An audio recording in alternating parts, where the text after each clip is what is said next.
Yo, what's going on, guys? It's your boy Motivating Dan, and I just wanted to make a quick video. I've seen a lot of people ask questions about the Briar Trap, the Briar Patch Trap, which is a new trap that came out with the Tipping the Scales DLC. So let's just hop into what it is, how it works, and stuff like that. So first off, you have the upgrades, right? You have the level upgrades, which reduces the threshold by 5 each time you get it. We'll talk about that. You have the upgrade that increases damage. By default, it does 6 damage every 0.2 seconds. This takes it up to 7, so 30 damage a second to 35 damage a second. The other upgrade, the other unique upgrade, has it cost 150 coin less, which is down to 850. I think they should have gone with a different kind of upgrade, like it increases slow, or maybe adds bleed, or something else to make it to where you might want to take it over damage, because most people want to go damage so that it grows faster. It grows based upon damage dealt. So by default, it's 150, and then the threshold is -5 each time. So maxed out, it's 135.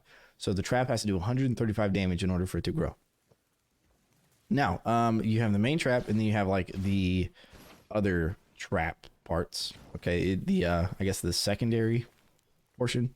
It's all part of the same trap. So as far as the damage is calculated, as long as they're running on that trap, on like the group, I guess, of vines, then the damage is calculated throughout that. So the more vines, the faster it grows, essentially. It can easily get away from you. So where do you use it? You know, I think it's best to use it in the back of the kill box, so that way it can grow into the kill box as enemies walk into it. For example, I'm an enemy, I walk here, the damage is done, another vine grows up, grows where I'm standing right now. That makes it to where as enemies are walking in, it's consistently growing because it's consistently doing damage. If I had it building backwards, so like catch runners or something that slip past my defenses, it's not going to grow as much because it's not going to do as much damage because everything's dying before it. So I think it being towards the end, growing into all of your damage is probably the better idea, but you are going to have to force it to happen using the stun staff. Now the damage it does is physical, and it also has a 20% slow, so it's worth 2 combo points, which is pretty good. I kind of wish it was worth 1, and the 20% slow didn't count for combos, because it's such a good trap already. But you know, here we go. Okay, I think I've covered all that. I can't think of anything else to cover on it other than just to show you kind of how it works. So let's just jump into it.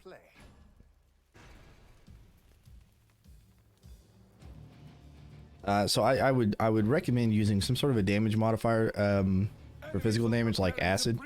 Works really well here. And stone staff, of course, with the knock up, airborne times 2 damage. So gravity pillar works well. So here you'll see how fast it expands, right? Got a handful of orcs here. There we go. Now it expanded. So that took a while, right? That took a whole like group of orcs. And then you'll see how long this one takes. The damage is done either way, whether they're petrified or not.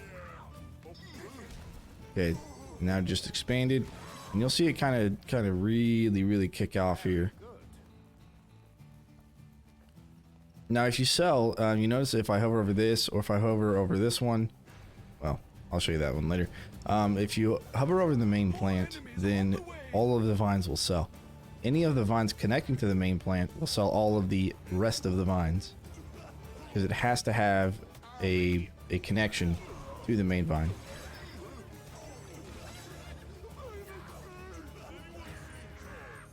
All right, and we'll see it expand here in a second. There we go. And then you'll notice that it expands faster and faster as more enemies are on it. You know, there it goes. It just expanded. So that shows you right there that all of the damage done by the main vine and all of its subsequent vines, it all stacks. It all adds to that damage value of the whole thing just kind of spreading and getting out of control. All right, let's see. Yeah, so if I sold this one, for example, it sells all of them. But if I sold the one back here, it would just sell the ones in front of it, and so on and so forth.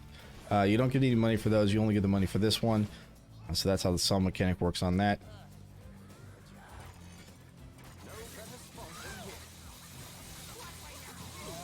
There we go. A nice little bounce going with our saw blade launchers there.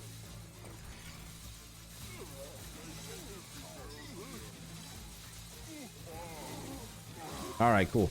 Anyways, guys, one last thing I forgot to mention: the vines can only grow in a full tile. So, like this brimstone here is in the way. If I put the brimstone one square back, which is a half tile, backwards, then it wouldn't be able to grow that direction.